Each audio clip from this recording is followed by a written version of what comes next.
Dear student, मैं doctor Subhash Pahadia, associate professor zoology, Rajesh Pilot government college Lalsot. आज हम प्राण के डाइजेस्टिव सिस्टम के बारे में बात करेंगे। प्राण का जो डाइजेस्टिव सिस्टम होता है वो दो भागों में हम इसको बांट सकते हैं, एक एलिमेंट्री कैनाल और दूसरा डाइजेस्टिव ग्लैंड। एलिमेंट्री कैनाल वाला जो पार्ट होता है, एलिमेंट्री कैनाल एक लंबी नलिकाकार संरचना होती है और शरीर के एंटीरियर सिरे से पोस्टीरियर सिरे तक ये फैली रहती है। अब एलिमेंट्री कैनाल को भी हम तीन पार्ट में डिवाइड कर सकते हैं। पहला जो अग्रांत या फोरगट जिसको कहते हैं, या स्टोमोडियम उसको कहते हैं, मिडगट या मध्यांत मीजेंट्रोन, और पश्चांत या हाइंडगट या प्रोक्टोडियम। ये तीन पार्ट में हम एलिमेंट्री कैनाल को बांट सकते हैं। एलिमेंट्री कैनाल का जो अग्र और पश्चांत वाला जो भाग होता है वो इंटीमा के द्वारा आश्रित होता है, क्यूटिकल का एक आवरण होता है, उसके द्वारा आश्रित रहता है, और जो कि एक्टोडर्म के द्वारा स्रावित होता है। और जो मिडगट है वो एंडोडर्म के द्वारा आश्रित रहता है। एंडोडर्म का जो आंतरिक पार्ट है वो एंडोडर्म के मिडगट का जो आंतरिक पार्ट है वो एंडोडर्म के द्वारा आश्रित रहता है। अग्रांत्र में जो है मुख, गुहा, ग्रेसिका और आमाशय, ये चार पार्ट इसके अंदर आते हैं।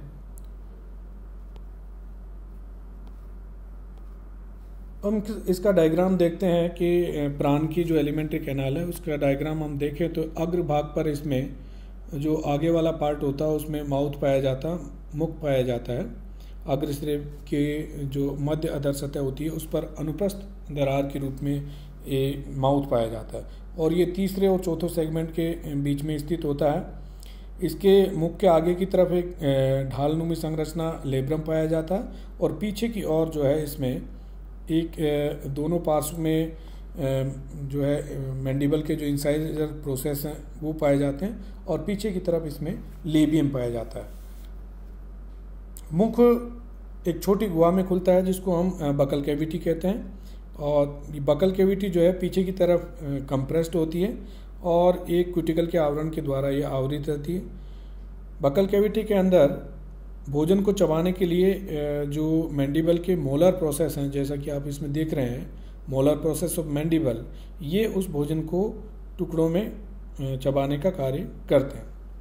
नेक्स्ट मुख गुहा के बाद में बकल कैविटी के बाद में ईसोफेगस आता है। इस डायग्राम में आप देख सकते हैं कि जो ईसोफेगस वाला पार्ट है, छोटी नलिका रूपी एक संरचना होती है, और ये जो आमाशय है उसमें ऊर्ध्वाधर रूप से वर्टिकल रूप से आमाशय में जाकर खुलती है।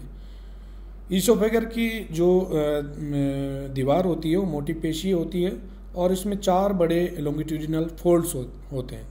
ये फोल्ड्स जो है इस ईसोफेगस की दीवार में उभरे हुए रहते हैं, जिनमें से जो एंटीरियर फोल्ड आगे की तरफ, एक पोस्टीरियर फोल्ड होता है पीछे की तरफ, और दो इसमें लेटरल फोल्ड्स पाए जाते हैं। सबसे आगे का जो फोल्ड होता है वो छोटा होता है, और इसके अंदर जो ईसोफेगस है उसके अंदर क्यूटिकल का आवरण जो होता है उसके अंदर ब्रिसल्स पाए जाते हैं। ये छोटे जो ब्रिसल्स होते हैं वो भोजन को ईसोफेगस से आगे की तरफ खिसकाने का कार्य करते हैं, यानी कि जो स्टोमक होता है उसमें ईसोफेगस के द्वारा, ईसोफेगस के जो वलन होते हैं, ये ब्रिसल्स जो होते हैं ब्रश के समान, उनके द्वारा इस भोजन को आमाशय के अंदर आगे की तरफ खिसकाने का कार्य किया जाता है। नेक्स्ट जो स्ट्रक्चर होता है स्टोमक, जैसा कि आप देख रहे हैं, बड़ी संरचना स्टोमक होती है, थैले समान संरचना होती है, जो कि सिफेलोथोरक्स वाले पूरे रीजन में फैली रहती है, और इसकी जो भित्ति रहती है वो क्यूटिकल के द्वारा आश्रित रहती है, और इसमें आमाशय के जो पार्श्व से वेंट्रल सरफेस एवं जो इसके पश्च भाग है वो हिपेटोपैनक्रेटिक ग्लैंड्स के द्वारा घिरा हुआ रहता है। स्टोमक का जो पार्ट है वो दो पार्ट में डिवाइड रहता है। आगे की तरफ का जो बड़ा भाग थैले के समान होता है उसको कार्डियक स्टोमक कहते हैं, और जो पीछे की ओर जो भाग होता है उसको पाइलोरिक स्टोमक या जठर निर्गमी आमाशय कहते हैं। सबसे पहले हम कार्डियक स्टोमक की बात करेंगे। कार्डियक स्टोमक जो होता है ये मैंने आपको जो बताया अभी फोरगट को माउथ, बकल कैविटी, इसोफेगस और स्टोमक, इन तीनों में जो है, चारों में जो है बांटा गया है, उसका मैंने आपको बता दिया। नेक्स्ट जो स्टोमक वाला पार्ट है, उस स्टोमक वाले पार्ट को हम अब इसमें जो इसका जो आवरण होता है, उसमें जो इंटरनल आवरण होता है वो तो इंटीमा का आवरण होता है। इसके अंदर वलन भी पाए जाते हैं, छोटे सूख भी पाए जाते हैं। इसकी भित्ति जो होती है, क्यूटिकल की प्लेट्स जो है इसके अंदर पाई जाती है। जो स्टोमक होता है, उस कार्डियक स्टोमक जो बड़ा वाला पार्ट है, और इसके अंदर क्यूटिकल से निर्मित कुछ प्लेट पाई जाती है। ये प्लेट इसको सपोर्ट प्रदान करने का कार्य करती है। कार्डियक स्टोमक, जैसा कि मैंने आपको बताया कि जो स्टोमक का सबसे बड़ा पार्ट है, उसको हम कार्डियक स्टोमक या जठरागमी आमाशय कहते हैं। अब इसके अंदर कौन कौन सी प्लेट पाई जाती है, मैं आपको डायग्राम को जूम करके बता रहा हूँ कि इसके अंदर ये आप देख रहे हैं कार्डियक स्टोमक का डायग्राम। और कार्डियक स्टोमक के डायग्राम के अंदर सबसे पहली प्लेट है सर्कुलर प्लेट। ये वृत्ताकार प्लेट होती है और जो ग्रसिका के छिद्र के सामने, जस्ट छिद्र के सामने पाई जाती है, और ये इसका अगला किनारा बनाती है। जैसा कि डायग्राम में आप देख रहे हैं कि ऊपर की जो सर्कुलर प्लेट है वो जो है सर्कुलर आकृति की होती है और जस्ट ईसोफेगस के पास वाले छिद्र पर ये पाई जाती है। नेक्स्ट जो होती है लैंसियोलेट प्लेट या बल्लमाकार प्लेट जो होती है, आमाशय की छत पर एक वृत्ताकार प्लेट के पीछे की ओर ये लैंसियोलेट प्लेट पाई जाती है। नेक्स्ट हेस्टेड प्लेट या इसको कुंता प्लेट भी कहते हैं। ये हेस्टेड प्लेट जो है आमाशय के फर्श के मध्य में स्थित होती है, त्रिभुजाकार होती है और इसके मध्य भाग में जो है उभारनुमा संरचना पाई जाती है, जिसको हम मीडियन रिज कहते हैं। इसके दोनों तरफ जो है स्लोप पाया जाता है। इस प्लेट का जो पीछे का थोड़ा दबा हुआ पार्ट होता है वो त्रिभुजाकार होता है, जिस पर सूख की जो है घनी पंक्तियां पाई जाती हैं। जैसा कि आप बीच में देख रहे हैं कि बीच में जो है छोटे जो ब्रिसल्स पाए जाते हैं, उनकी डेंस पंक्तियां पाई जाती है। और ये जो भाग है वो कार्डियोपाइलेरिक एपर्चर का अग्रवाल बनाता है। इसकी सारी सतह पर जो है सूख पाए जाते हैं। इसके दोनों किनारों पर सपोर्टिंग रोड भी पाई जाती है जो क्यूटिकल से निर्मित होती है। और ये रोड दोनों तरफ जो है एक इसके दोनों तरफ जो है, ये जो रोड होती है उनके दोनों तरफ एक एक ग्रूड प्लेट पाई जाती है, खांच प्लेट जिसको कहते हैं, वो इसके दोनों तरफ पाई जाती है। नेक्स्ट प्लेट होती है वो ग्रूड प्लेट या खांच प्लेट होती है।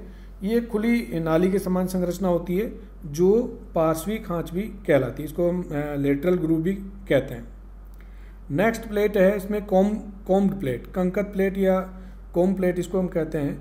जो पार्श्वी खांच है उसके बाहरी जो किनारे होते हैं वहाँ पर ये कॉम प्लेट या पाई जाती है। इसके दोनों की जो कॉम प्लेट के अग्रभाग हैं वो आगे की तरफ मिल जाते हैं, लेकिन जो पीछे के जो पार्ट है उसमें ये एक दूसरे से अलग रहते हैं और एक्स के समान एक संरचना बनाते हैं, जिसमें कोमल सूख या कोमल ब्रिसल्स पाए जाते हैं। कोम प्लेट जो होती है वो पार्श्व खांचों को ढकी रहती है। इनके जो ब्रिसल्स होते हैं, लंबे सूख होते हैं, वो इनको ढके पार्श्व खांचों को ढके रहने का कार्य करते हैं। इसे पार कर ये जो है हेस्टेड प्लेट के जो लेटरल किनारे हैं वहाँ तक इनकी जो है सीमा होती है। इनके सूख जो होते हैं गतिशील होते हैं और प्राण में ये निरंतर गतिशील रहते हैं, ताकि जो भोजन है उसको लगातार पीसने का कार्य और आगे धकेलने का कार्य इस प्लेट के द्वारा किया जाता है।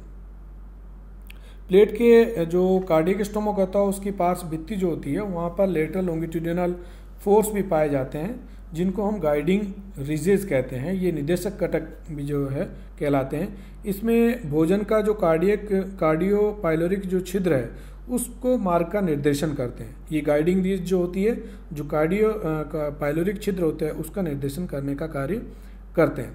आगे की तरफ ये छोटे होते हैं और इसका पीछे की तरफ परिमाण बढ़ता जाता है। और पीछे की ओर ये कार्डियोपाइलोरिक एपर्चर जो होता है वहाँ पर लेटरल वाल्व जो है पाए जाते हैं, पार्श्व कपाट जो है पाए जाते हैं। कार्डियोपाइलोरिक एपर्चर जो पीछे की ओर जो आप देख रहे हैं एक्स के आकार की संरचना होती है और इस पर 4 वाल्व पाए जाते हैं। एक एंटीरियर वाल्व जो हेस्टेड प्लेट के पश्च भाग से, और जो पोस्टीरियर वाल्व होता है वो आमाशय की भित्ति के अर्धचंद्राकार वलन से, और जो लेटरल वाल्व होते हैं वो गाइडिंग रिजेस से बने हुए रहते हैं। नेक्स्ट हम बात करेंगे पाइलोरिक स्टमक की। ये जो कार्डियक स्टमक था, उसके बाद में जो है हम अगर देखें तो पाइलोरिक स्टमक जो है आता है। पाइलोरिक स्टमक छोटा वाला पार्ट होता है जो कि पीछे की तरफ होता है, और ये छोटा संकीर्ण भाग होता है जिसको हम कार्डियक स्टमक के जस्ट पीछे वाला जो पार्ट होता है वो पाइलोरिक स्टमक कहलाता है। इसकी दीवारें जो होती है पेशी होती है, और भीतर की तरफ इसमें उभार पाए जाते हैं, जहाँ पर एक डंबल के शेप की जो है आकृति दिखाई देती है। ये आमाशय को दो असमान भागों में बांटे हुए रखती है। इनमें से जो बड़ा वाला पार्ट है वेंट्रल पार्ट, उसको हम वेंट्रल चैम्बर कहेंगे, और दूसरा जो छोटा पार्ट होता है उसको हम डोर्सल चैम्बर कहेंगे। यहाँ पे एक दोनों प्रकोष्ठ के बीच में एक संकीर्ण ऊर्ध्वाधर मार्ग जो है पाया जाता है, जिसके द्वारा ये आपस में जुड़े रहते हैं। वेंट्रल प्रकोष्ठ में क्यूटिकल का जो मध्यवर्ती क्षेत्र जो होता है उसमें कुछ उभार पाए जाते हैं, जिनको मीडियल लॉन्गिट्यूडिनल रिजेस कहते हैं। इनकी वजह से जो वेंट्रल चैम्बर की जो कैविटी है दो लेटरल चैम्बर में विभक्त हो जाती है। वेंट्रल चैम्बर का जो फर्श होता है वो उल्टी वी की आकृति का होता है, जैसे ऐसा लगता है कि जैसे हम एक आधी पुस्तक को जो है खुले हुए रूप में देखते हैं। यहीं पे जो है हम एक फिल्टर एपरेटस के द्वारा ये भाग आच्छादित रहता है। इसमें रिजेस और ग्रूव्स पाई जाती हैं, जिसमें छोटे कंगे जैसी संरचना पाई जाती है, और उसमें सूक जो है हॉरिजेंटल रो में व्यवस्थित रहते हैं। वेंट्रल चैम्बर का दाईं और बाईं भित्ति पर भी जो है घने सूक पाए जाते हैं, और ये फिल्टर प्लेट के साथ मिलकर एक चलनी का निर्माण करते हैं, जैसे जो फिल्टर होता है उसका निर्माण करते हैं। और इसी प्रकार से हम जो पाइलोरिक स्टोमक है को इस भाग को हम फिल्टर एपरेटस कहते हैं। और ये फिल्टर एपरेटस जो उच्च श्रेणी के जंतु होते हैं, जिसमें यकृत और अग्नाशय जो कार्य करते हैं, ठीक उसी प्रकार से उसी की भांति ये कार्य करते हैं। यहाँ पर जो फिल्टर एपरेटस है उसके पीछे जो हिपेटोपैनक्रियाटिक डक्ट है उसका ओपनिंग पाया जाता है, और जिससे जो हिपेटोपैनक्रियाटिक जूस हैं वो आकर इनमें मिलते हैं।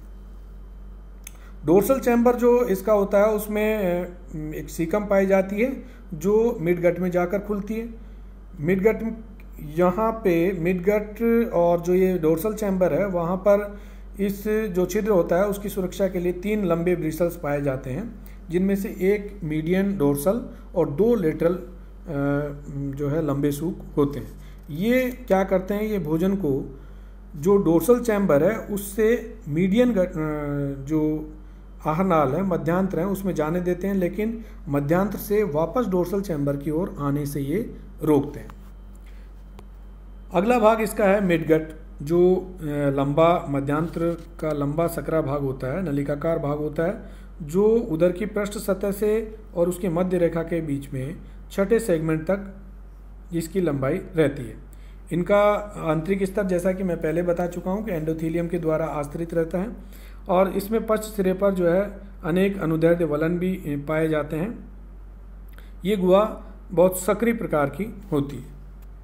इसके बाद में है हाइंडगट, पश्चांतर जिसको हम कहते हैं, आरनाल का सबसे छोटा भाग होता है, और ये मिडगट से लेकर एनस तक फैला हुआ रहता है। यहाँ पे पश्चांतर के अंदर जो आवरण जो होता है वही क्यूटिकल का आवरण होता है, और ये आगे की तरफ जो है मोटे पेशीय संरचना के रूप में फूली हुई रहती है, जिसको हम कहते हैं इंटेस्टाइनल बल्ब, और पीछे की तरफ ये रेक्टम पाया जाता है, मलाशय जिसको कहते हैं। मलाशय एक सक्रिय और नलिकाकार संरचना होती है जो एनएस के द्वारा बाहर की तरफ खुलती है। इसमें भी रेक्टम के अंदर लॉन्गिट्यूडिनल फोल्ड्स पाए जाते हैं, ये एक दरारनुमा संरचना के द्वारा बाहर खुलते हैं।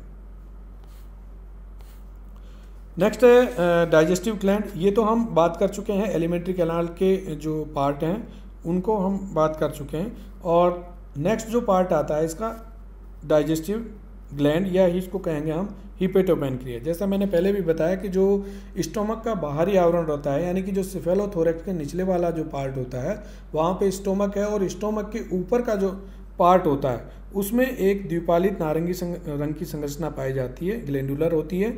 ये पूरे आमाशय में जो है ऊपर फैली हुई रहती है, आमाशय के पार्श्व भाग से लेकर अधर और पश्च भाग को घेरे हुए रहती है। अगर हम इसका डेवलपमेंट की दर से इसको हम देखें तो जो हिपेटोपैनक्रियाज है वो मध्यांतर की आउट ग्रोथ से निकली हुई जो बहिर्वेदियाँ हैं उनसे ये इसका निर्माण होता है। ये आउट ग्रोथ जो है हिपेटिक सिका बनाती है और इसमें असंख्य जो रेसिमोज रूप से शाखित नलिकाकार संरचनाएं पाई जाती है और ये नलिकाकार संरचनाएं जो है उपकला पेशी कोशिकाओं के द्वारा एपिथेलियम के द्वारा आश्रित रहती है। इसमें कई प्रकार की कोशिकाएं पाई जाती है, हिपेटिक सेल्स, एंजाइमेटिक सेल्स और रिप्लेसिंग सेल्स। यहाँ पे छोटी जो नलिकाएं होती है आपस में मिलकर बड़ी नलिकाओं का निर्माण करती है और ये बड़ी नलिकाएं हिपेटोपैनक्रियाटिक डक्ट का रूप ले लेती हैं। ये हिपेटोपैनक्रियाटिक डक्ट जो होती है यहाँ से एक पाइलोरिक स्टोमक के अंदर फिल्टर एपरेटस के पीछे तक जाकर ये खुलती है। हिपेटोपैनक्रियाटिक डक्ट जो होती है वो उच्च श्रेणी के जो जंतु हैं उनमें यकृत, अग्नाशय और छोटी आंत्र के समान डाइजेस्टिव जूस का सिक्रेशन करती है, कार्बोहाइड्रेट, प्रोटीन और वसा का पाचन करती है। इसमें जो पचे हुए भोजन का अवशोषण भी होता है और ये लीवर की तरह ग्लाइकोजन और कैल्शियम और जो फैट होती है उसका संग्रहण करने का कार्य भी करती है। नेक्स्ट अब अगर हम देखते हैं तो अगर मैकेनिज्म ऑफ न्यूट्रिशन इसको देखें तो जो टोटल न्यूट्रिशन के अंदर जो है 3 स्टेज इन्वॉल्व होती है, एक इंजेशन, डाइजेशन और इजेशन। इंजेशन के बारे में जैसे हम बताएं कि भोजन का अंतर्ग्रहण किस प्रकार से होता है। जैसा कि आप जानते हैं कि जो प्राण होता है ओमनिवरस प्राणी होता है और वो जल से अपने भोजन, जैसे एक्वेटिक प्लांट है, शैवाल है, मोस है, स्मॉल इंसेक्ट है, डाइटम्स हैं और छोटे स्नेल्स हैं या टेडपोल हैं, छोटी मछलियाँ हैं या डेब्रिस है, उनको भोजन के रूप में ग्रहण करता है। नॉक्टर्नल प्राणी है, भोजन की खोज के लिए रात्रि में निकलता है और अपना जो उपांग है, अपेंडिजेज होते हैं, 3rd पेयर ऑफ मैक्सिलिपिड्स और किलेटिंग लेग्स जो होती है उनकी सहायता से भोजन को पकड़कर मुख तक लाता है। वहाँ से जो 2nd पेयर ऑफ मैक्सिलिपिड्स होती है वो उनको मुख में डालने का कार्य करता है। मुख के अंदर मैंडिबल के इंसाइजर प्रोसेस होते हैं जो उसको भोजन को छोटे छोटे टुकड़ों में काटने का कार्य करते हैं। वहाँ पे मैंडिबल के जो मोलर प्रोसेस हैं वो मोलर प्रोसेस भोजन को पीसने का कार्य करते हैं और ये जो पिसा हुआ भोजन है वो ईसोफेगस मार्ग से जो कार्डियक स्टोमक है उसके अंदर चला जाता है। कार्डियक स्टोमक के अंदर जैसा मैंने आपको बताया कि भोजन के छोटे जो पार्टिकल्स होते हैं ग्रसिका से होते हुए और हिपेटोपैनक्रियाटिक जूस जो होता है उसके सिक्रेशन से पाइलोरिक स्टोमक में आता है। पाइलोरिक स्टोमक से जो भोजन जो डाइजेस्टिव जूस हैं वो आपस में भोजन के साथ मिल जाते हैं और जो स्टोमक की संकुचन और प्रसारण की जो गति होती है वहाँ उसको अच्छी तरह मथा जाता है भोजन को, और मथने के लिए इसलिए मथा जाता है कि उसमें जो डाइजेस्टिव एंजाइम है वो प्रॉपर ढंग से कार्य कर सके। फिर ये भोजन जो है हेस्टेड प्लेट से होकर गुजरता है, तो जो कॉम प्लेट होती है उस पर जो मूवेबल सूप पाए जाते हैं, गतिशील सूप पाए जाते हैं, वो इन भोजन के पार्टिकल्स को छोटे छोटे पार्टिकल्स में तोड़ने का कार्य करते हैं। यहाँ से जो अर्धपचित या अर्धतरल जो भोजन होता है वो कॉम प्लेट के सूकों द्वारा छानकर जो पार्श्वी खांचों में चला जाता है और वहाँ से कार्डियो पाइलोरिक अपर्चर के द्वारा पाइलोरिक स्टमक के जो वेंट्रल चैम्बर है उसके अंदर आ जाता है।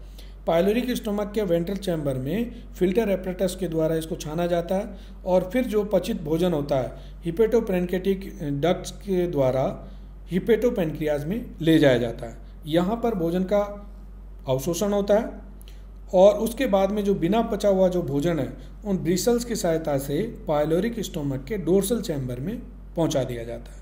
यहाँ पे डोर्सल चैम्बर से फिर ये मिडगट में भेजा जाता है।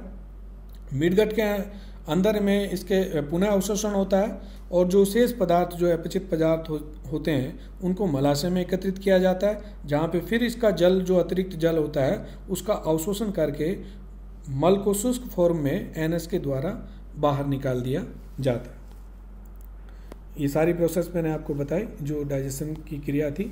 Thank you.